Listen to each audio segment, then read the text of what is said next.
Oh, hey guys. Hey guys. It's time for our daily bread on the Greenwood Public Radio. We're listening to the live broadcast. Just now, we were listening to Canary Cry Radio number 94 on the Path of the Immortals with your boy Chris Putnam. And of course, your hosts Basil and Gons on the old Canary Cry Radio. You can check them out at canarycryradio.com. Canarycryradio.com. Canary like the bird cry, like a wah wah, and radio like a. You're now listening to Greenwood Radio. www.canarycryradio.com.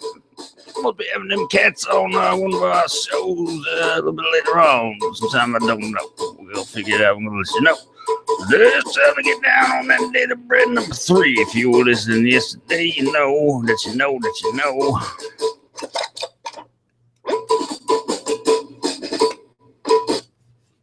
We was talking about, this, that, and the other. Let me put my sunglasses on here so I can see what I'm doing. All right. Oh yeah, our daily bread. Yesterday we was talking about that fiery conversation.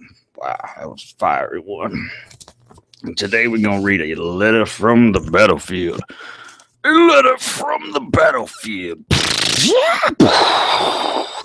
Over here, medic.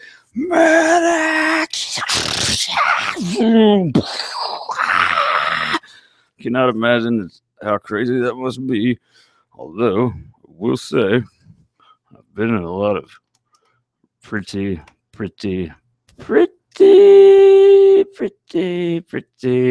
intense situations myself. Am I equating that to war? Yes.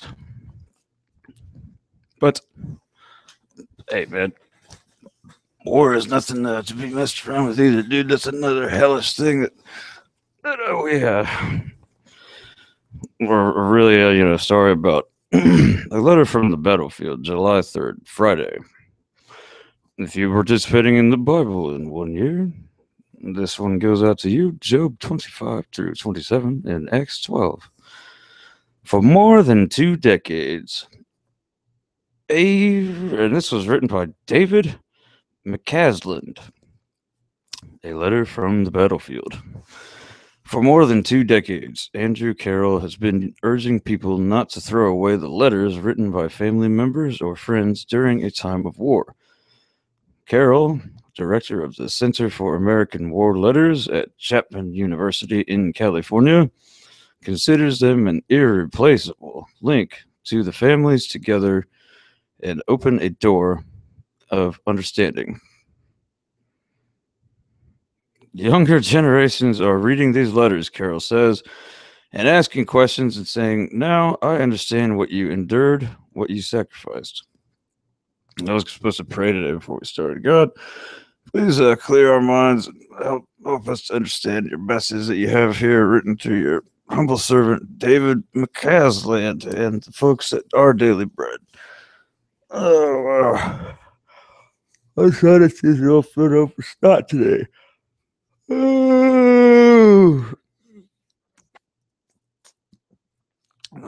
Thanks for another good day to God. Help everything to be sweet. When the Apostle Paul, and I pray that anybody that hears this message gets a special blessing from God, because that's the goal here. Believe it or not, I'm trying to, spread positivity and the good news, the gospel of Jesus Christ to people, because it's good news. I don't know what you heard. F what you heard, man. It's good news. When the Apostle Paul was imprisoned in Rome and knew his life would soon end, he wrote a letter to a young man whom he considered a son in the faith, Timothy. Like a soldier on the battlefield, Paul opened his heart to him.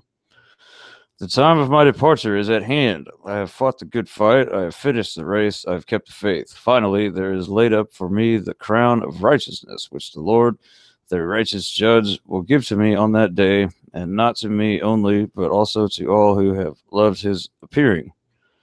2 Timothy 4:6-8. When we read the letters of the Bible that the heroes of the Christian faith have left for us, and grasp what they endured because of their love for Christ, we gain courage to follow their example and to stand strong for those who come after us. Lord, give us strength for the spiritual battles we face today, knowing that you have won the ultimate victory and that we will one day live eternally with you. Run the race with eternity in view. And here's some Bible stuff. 2 Timothy 4, 1 through 8. I charge you, therefore, before God and the Lord Jesus Christ, who will judge the living and the dead at his appearing and his kingdom. Preach the word. Be ready in season and out of season. Convince, rebuke, exhort with all longsuffering and teaching.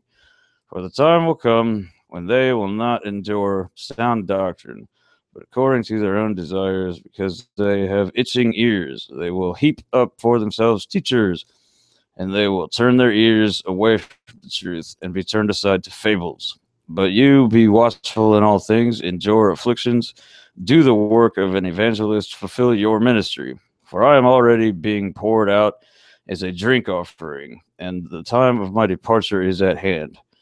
I have fought the good fight. I have finished the race. I have kept the faith. Finally, there is laid up for me the crown of righteousness, which the Lord, the righteous judge, will give to me on that day, and not to me only, but also to all who have loved his appearing. Insight. Titus and 1 Timothy were probably written after the Apostle Paul was released from house arrest in Rome, AD 61 or 62, and during his fourth missionary journey, 62 to 63 AD, which is in Acts 28, 30 to 31. When persecution broke out under Emperor Nero, Paul was imprisoned again. During this second Roman imprisonment, Paul wrote 2 Timothy. This time he knew his death was imminent. Paul warns that a time is coming when Christians will not endure sound doctrine and will turn away from the truth. To counter false teaching, Timothy is to preach the word, be ready in season and out of season, convince, rebuke, exhort with all long suffering and teaching. Well, hey, man, I can dig that. Well, it concludes today's Our Daily Bread. I have fought the good fight. I have finished the race. I have kept the faith. 2 Timothy 4:7. God bless you on your day. And hey, if you don't know anything about this God stuff, just ask him to, reveal himself to you. And if you want to get saved right now, you just say, hey, Jesus, I believe in you. I believe that you came to save me. I believe that you are God. God, I believe that he's your son. I believe that you rose him from the dead after 3 days of being dead. Please forgive me of my sins. I confess them to you, and I ask for forgiveness. I humble myself in front of you, and I want you to explain to me how to do your work. Some people even start prayers with, God, I don't believe in you. But, so you do whatever you want, man. It's a personal thing, dude. But the general goal of it is to accept Jesus into your heart, and he will, show you how to do stuff. And Jesus is God, and he was raised from the dead. And he came to earth to save us. And then the two commandments are pretty much love God with all of your heart, all of your mind, and all of your spirit, and love your neighbor as yourself. All of the other commandments boil down to these two things. So, yeah, that's pretty much it, man. You can do with that knowledge what you will. I'm just here trying to spread what I consider to be truth. So you take with it what you will. If you like what I'm saying, you probably would enjoy to hear more about God. If you really hate what I'm saying, you still might enjoy to hear more about God. You just don't like me, and that's fine. I still want you to get to heaven. If you hate me and you hate God, well, then you probably weren't having a good time listening to this. But maybe you did. Maybe you're like, I don't listen to this guy because he's such an idiot. And that's fine, because at least you're hearing what I perceive to be truth. So, hey, thanks for listening, guys. Let me know what you think about stuff in the comments and stuff. We got more of Our Daily Bread coming at you every day on Greenwood Puberty Radio. Bye-bye.